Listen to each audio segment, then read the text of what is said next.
दोस्तों सोचे एक ऐसा टापू जो 500 सालों से नक्शे पर था, लेकिन जब उसे खोजने निकले तो वहां सिर्फ नीला समुद्र ही मिला। यह एक ऐसा पुल जहां कुत्ते अपनी मर्जी से मौत पाने के लिए छलांग लगा देते हैं। क्या ये महज संयोग है या फिर हमारी पृथ्वी पर कुछ ऐसी ताकतें मौजूद है जिन्हें विज्ञान भी नहीं समझ पाया है? तो आज हम चलेंगे दुनिया के उन 10 सबसे रहस्यमयी और खौफनाक ठिकानों के सफर पर, जिनके बारे में जानकर आप चकित रह जाएंगे। इसलिए इस वीडियो से अंत तक अवश्य जुड़े रहिएगा। बरमेजा द्वीप का गायब होना। बरमेजा द्वीप मेक्सिको की खाड़ी में युकाटन प्रायद्वीप के उत्तर में स्थित एक रहस्यमय द्वीप था, जिसका उल्लेख 16वीं और 17वीं शताब्दी के स्पेनिश नक्शों में प्रमुखता से मिलता है। वर्ष 1539 में स्पेनिश मानचित्रकार अलोंजो डी सांता क्रूज ने खुद इस द्वीप की यात्रा की और इसके बारे में विस्तार से लिखा भी। यही वजह है कि 1960 तक जारी किए गए सभी आधिकारिक मानचित्रों में इस द्वीप को दिखाया जाता रहा, परंतु उसके बाद मेक्सिको सरकार ने तेल एवं खनन सामग्री के लिए बरमेजा द्वीप पर खोज अभियान चलाने का फैसला किया और अधिकारियों ने इस द्वीप की ओर अपनी यात्रा शुरू की। परंतु बरमेजा द्वीप वहां था ही नहीं जहां उसे नक्शों में दिखाया जा रहा था। आधुनिक सोनार और अल्ट्रासाउंड तकनीक का उपयोग करने के बावजूद भी मैक्सिकन नौसेना को उस स्थान पर सिवाय समुद्र के अलावा और कुछ नहीं मिला। हालांकि ये एक छोटा द्वीप था, लेकिन इसका इस तरह से अचानक गायब हो जाना सभी के लिए हैरानी की बात थी। बरमेजा द्वीप के गायब होने को लेकर कई सिद्धांत और साजिशें प्रचलित है। सबसे चर्चित थ्योरी ये है कि अमेरिकी एजेंसी CIA ने जानबूझकर इस द्वीप को बम से उड़ा दिया ताकि मेक्सिको को तेल समृद्ध क्षेत्रों पर अधिकार न मिल सके। इस थ्योरी को तब और हवा मिली जब इस द्वीप की खोज के प्रबल समर्थक रहे एक मैक्सिकन अधिकारी की संदिग्ध कार दुर्घटना में मौत हो गई थी। वहीं कुछ वैज्ञानिक ऐसा भी मानते हैं कि यह द्वीप समुद्र के नीचे आए भूकंप या भूस्खलन के कारण डूब गया होगा, जबकि कुछ इतिहासकारों का कहना है कि शुरुआती स्पेनिश खोजकर्ताओं ने अपने दुश्मनों को गुमराह करने के लिए जानबूझकर नक्शे में एक नकली द्वीप बनाया था और वास्तव में बरमेजा नाम का कभी कोई द्वीप रहा ही नहीं। Overtone bridge. दोस्तों स्कॉटलैंड के डम्बार्टन में स्थित ओवरटोन ब्रिज दुनिया के सबसे खौफनाक और अनसुलझे रहस्यों में से एक माना जाता है। 1895 में बने इस गोथिक शैली के पुल को कुत्तों का सुसाइड पॉइंट कहा जाता है, क्योंकि पिछले 80 सालों के दौरान यहां से सैकड़ों कुत्तों ने अचानक बिना किसी कारण के पुल की रेलिंग से 50 फीट गहरी खाई में छलांग लगा दी है। सबसे ज़्यादा रूह कपा देने वाली बात यह है कि कई प्रत्यक्षदर्शियों के अनुसार जो कुत्ते पहली छलांग में किसी तरह से बच गए थे, वे लहूलुहान हालत में वापस ऊपर चढ़े और उसी जगह से दोबारा मौत की छलांग लगा दी। स्थानीय मान्यताओं के अनुसार ये पुल एक थिन प्लेस पर स्थित है, यानी यहाँ से स्वर्ग और नरक के बीच की दीवार इतनी पतली हो जाती है कि वहां मौजूद अदृश्य शक्तियां जानवरों को अपनी ओर खींच लेती है। इस पुल का इतिहास केवल जानवरों की मौत से ही नहीं, बल्कि इंसानी त्रासदियों और भूत प्रेतों की कहानियों से भी भरा हुआ है। यहां अक्सर व्हाइट लेडी ऑफ ओवरटोन के भूत को देखे जाने का दावा किया जाता रहा है, जो पुल के पास बने पुराने मनोर हाउस की विधवा मालकिन की आत्मा मानी जाती है। पुल की नकारात्मक ऊर्जा का सबसे भयावह उदाहरण वर्ष 1994 में सामने आया था, जब एक पिता ने अपने ही नन्हे बच्चे को शैतान का रूप बताते हुए उसे इस पुल से नीचे फेंक दिया था। हालांकि कुछ वैज्ञानिक कुत्तों के कूदने का कारण पुल के नीचे रहने वाले मिंक नाम के जीवों की गंध को मानते हैं। मिंक एक तरह का नेवला होता है, जिसकी गंध से आकर्षित होकर ही कुत्ते नीचे की ओर छलांग मारते हैं। बहरहाल इस मामले की सच्चाई अभी तक पूरी तरह से समझी नहीं जा सकी है। Viaduct Petrobras. ब्राजील के घने और अभेद्य जंगलों की गहराइयों में वायाडक्ट पेट्रोब्रास एक ऐसी खौफनाक परछाई की तरह खड़ा है जिसे देखकर यूं लगता है मानो किसी आधुनिक शहर का एक हिस्सा अचानक गायब होकर इस वीराने में प्रकट हो आया हो। इसे 1960 के दशक में एक महत्वाकांक्षी हाईवे प्रोजेक्ट के तौर पर शुरू किया गया था। ये ढांचा 130 फीट ऊंचा और लगभग 1000 फीट लंबा है, लेकिन आर्थिक संकट के कारण ये पूरा नहीं हो पाया और आज एक विशालकाय कंक्रीट के कंकाल की तरह जंगल के बीचों बीच सड़ रहा है। इस इलाके की खामोशी इतनी गहरी है कि इंसान को अपनी ही धड़कनें सुनाई देने लगती है। एवं जंगल के बीच में खड़ा ये बेमतलब का पुल किसी डरावनी और रहस्यमयी फिल्म के दृश्य जैसा एहसास कराता है।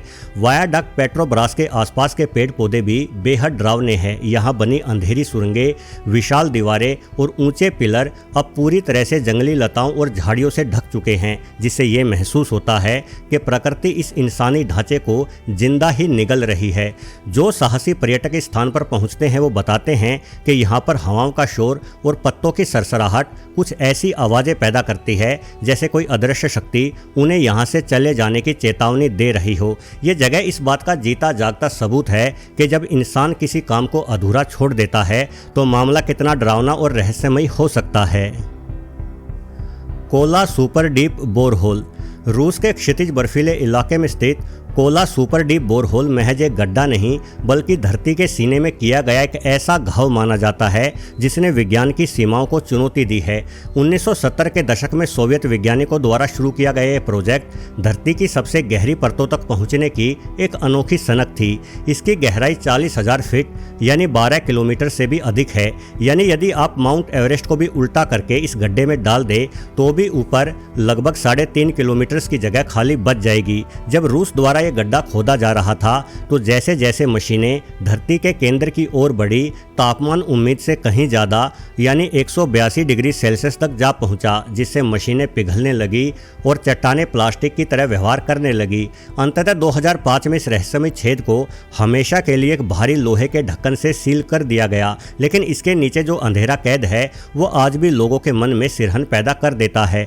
इस बोरहोल को पूरी दुनिया में नरक का द्वार नाम से भी जाना जाता है। कहा जाता है कि जब वैज्ञानिकों ने इस छेद की गहराई में एक विशेष माइक्रोफोन उतारा तो उसमें से मशीनों की आवाज़ नहीं बल्कि हजारों तड़पती हुई इंसानी रूहों की चीख सुनाई दे रही थी। वर्ष 2013 में जब एक डच कलाकार ने फिर से यहाँ की आवाज़ें रिकॉर्ड करने की कोशिश की तो एक गहरी और रहस्यमयी गड़गड़ाहट सुनाई दी, जिसे सुनकर ऐसा लग रहा था मानो धरती खुद सांसें ले रही हो। इसलिए कुछ लोग ये मानते हैं कि इस बोरहोल के जरिए इंसानों ने अनजाने में उस गहराई को छू लिया था जहां से मौत का साम्राज्य शुरू होता है। पाटोम्स्की क्रेटर। साइबेरिया के सुनसान और जमा देने वाले जंगलों के बीचों बीच पाटोम्स्की क्रेटर एक ऐसी भयावह संरचना है जिसे देखकर प्रकृति के नियम भी छोटे पड़ जाते हैं। 1949 में खोजा गया यह विशाल चूना पत्थर का ढेर किसी बेहद बड़े बाज के घोंसले जैसा दिखाई पड़ता है। पाटोम्स्की क्रेटर की ऊंचाई लगभग 130 फीट है। स्थानीय याकूत जनजाति के लोग इसे एक अशुभ स्थान मानते हैं और इसके पास जाने से भी कतराते हैं। उनका मानना है कि जो कोई भी इस क्रेटर की सीमा के अंदर कदम रखता है वो किसी अज्ञात साए का शिकार हो जाता है या रहस्यमय ढंग से गायब हो जाता है। जंगल की गहरी शांति में अचानक उभरा ये पत्थर का पहाड़ किसी ऐसी प्राचीन और अज्ञात शक्ति के अस्तित्व का एहसास कराता है जिसे आज तक कोई समझ नहीं पाया है। सबसे अधिक चौंकाने वाली बात यह है कि यहाँ ना तो किसी उल्कापिंड के अवशेष मिले हैं और ना ही ये कोई ज्वालामुखी है, फिर भी ये पत्थर का ढेर किसी विस्फोट की तरह बाहर निकला हुआ है। कुछ वैज्ञानिकों का दावा है कि इस क्रेटर के ठीक नीचे कोई बहुत बड़ी और भारी धातु की वस्तु दबी हुई है जो शायद किसी दूसरे ग्रह का यान हो सकती है, क्योंकि यहाँ चुंबकीय क्षेत्र और रेडियोधर्मिता अजीब व्यवहार करती है। साथ ही यहाँ के पेड़ों के बढ़ने की रफ्तार भी सामान्य से कहीं ज्यादा है, मानो वो किसी अलौकिक ऊर्जा से प्रेरित हो चुके हों। विला एपेक्वेन। अर्जेंटीना के ब्यूनस आयरस प्रांत में स्थित विला एपेक्वेन कभी एक खुशहाल और चमकता हुआ रिजॉर्ट शहर था, लेकिन 1985 की काली रात ने इसे हमेशा के लिए एक जलमग्न कब्रिस्तान में बदल दिया। भारी बारिश के कारण पास का बांध टूट गया और देखते ही देखते ये पूरा शहर नमक के खारे पानी की 33 फीट गहरी परत के नीचे समा गया। अगले 25 सालों तक ये शहर दुनिया की नज़रों से ओझल होकर पानी की गहराई में गलता रहा। जब 2009 में पानी कम होना शुरू हुआ तो जो मंजर सामने आया वो किसी हॉरर फिल्म के सेट से भी ज़्यादा खौफनाक था, क्योंकि पूरा शहर नमक की सफ़ेद चादर में लिपटा हुआ था, जिस कारण विला एपेक्वेन को सफ़ेद मौत कहा जाने लगा। आज विला एपेक्वेन के खंडरों के बीच घूमना किसी दूसरी दुनिया या किसी अभिशप्त स्थान पर खड़े होना जैसा महसूस कराता है। यहाँ की सड़कें टूट चुकी हैं, घर ढह चुके हैं और चारों तरफ मरे हुए पेड़ों के सफ़ेद सूखे तने खड़े हैं जो किसी नरकंकाल की तरह दिखाई देते हैं। नमक की अधिकता ने सब कुछ सफ़ेद और बेजान कर दिया है, जिससे विला एपेक्वेन की हवा में भी एक अजीब सा भारीपन और उदासी महसूस होती है। आओ कि गहरा जंगल।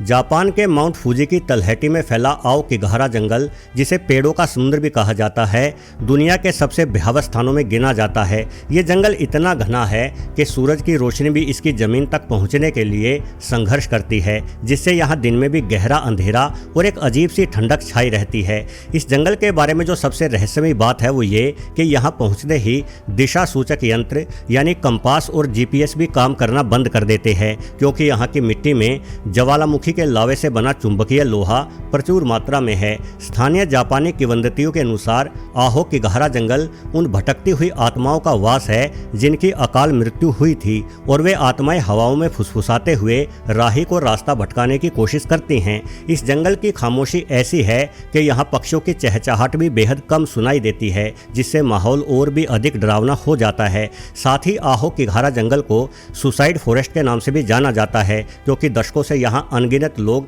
अपनी जीवन लीला समाप्त करने के लिए आते रहे हैं। जंगल के भीतर पेड़ों से लिपटी रस्सी के टुकड़े, छोड़े गए जूते और पुराने फटे हुए कपड़े इस बात की गवाही देते हैं कि यहाँ से जाने वाले लोग कभी वापस नहीं लौटे हैं। जो लोग इस जंगल की गहराई में जाने का साहस करते हैं वो बताते हैं कि यहाँ ऐसा महसूस होता है मानो हजारों अदृश्य आंखें पेड़ों के पीछे से आपको घूर रही हो और कोई भारी साया लगातार आपका पीछा कर रहा हो। Poveglia island. इटली के वेनिस शहर के पास लेगुन में स्थित पोवेग्लिया आइलैंड को दुनिया का सबसे अभिशापित और प्रेत आत्माओं वाला द्वीप माना जाता है। इस द्वीप का इतिहास रक्त, बीमारी और असीम पीड़ा से सना पड़ा है। 14वीं शताब्दी में जब ब्लैक डेथ कही जाने वाली प्लेग महामारी फैली थी, तब हजारों बीमार लोगों को जबरदस्ती इस आइलैंड पर लाकर मरने के लिए छोड़ दिया गया था और उनके शवों को सामूहिक गड्ढों में डालकर जला दिया गया था। कहा जाता है कि इस द्वीप की मिट्टी का लगभग 50% हिस्सा आज भी उन हजारों इंसानी लाशों की राख और हड्डियों के चूरे से बना है। यहाँ की हवा में एक अजीब सी बदबू और भारीपन महसूस होता है। स्थानीय लोग कहते हैं कि यहाँ आज भी उन तड़पती रूहों की चीख सुनाई देती है जिन्हें इस नरक में जलने के लिए छोड़ दिया गया था। पोवेग्लिया आइलैंड का खौफ 20वीं शताब्दी में और भी गहरा गया जब यहाँ एक मानसिक अस्पताल खोला गया। किंवदंतियों के अनुसार उस अस्पताल का मुख्य डॉक्टर मानसिक रूप से बीमार मरीजों पर रोंगटे खड़े कर देने वाले क्रूर प्रयोग करता था।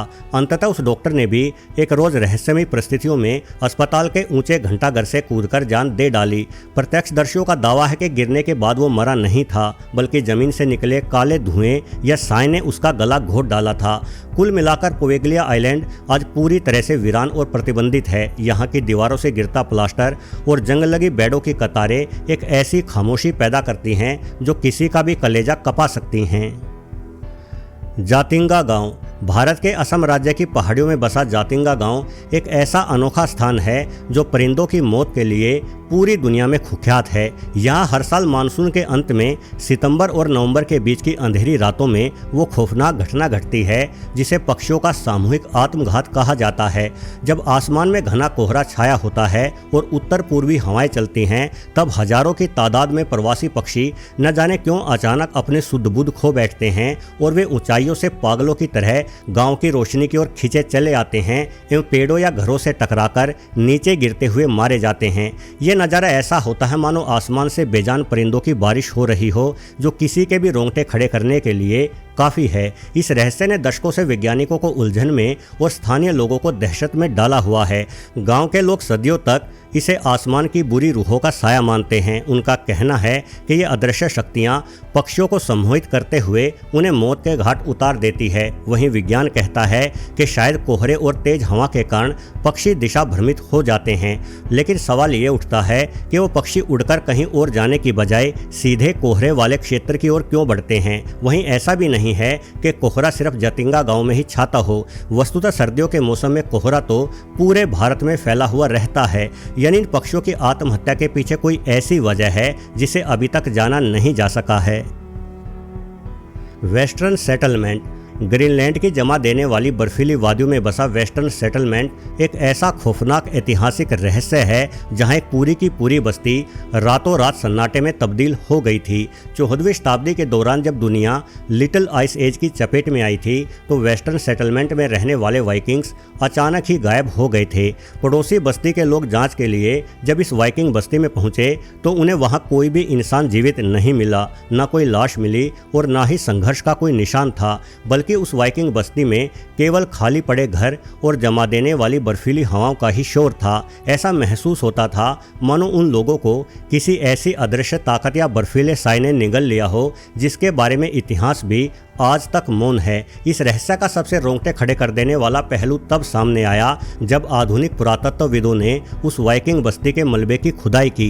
खुदाई से पता चला कि उन लोगों के घरों के फर्श के नीचे उनके अपने ही पालतू जानवरों, खासकर वफादार कुत्तों, भेड़ बकरियों और मवेशियों की हड्डियों का ढेर था। ये वो पालतू जानवर थे जो उन लोगों के सबसे अच्छे साथी और मददगार रहे थे, किंतु शायद भूखमरी और कड़ाके की ठंड के उस खौफनाक दौर में उन लोगों ने अपनी जान बचाने के लिए अपने ही वफादार जानवरों को बेरहमी से काटकर खा लिया होगा।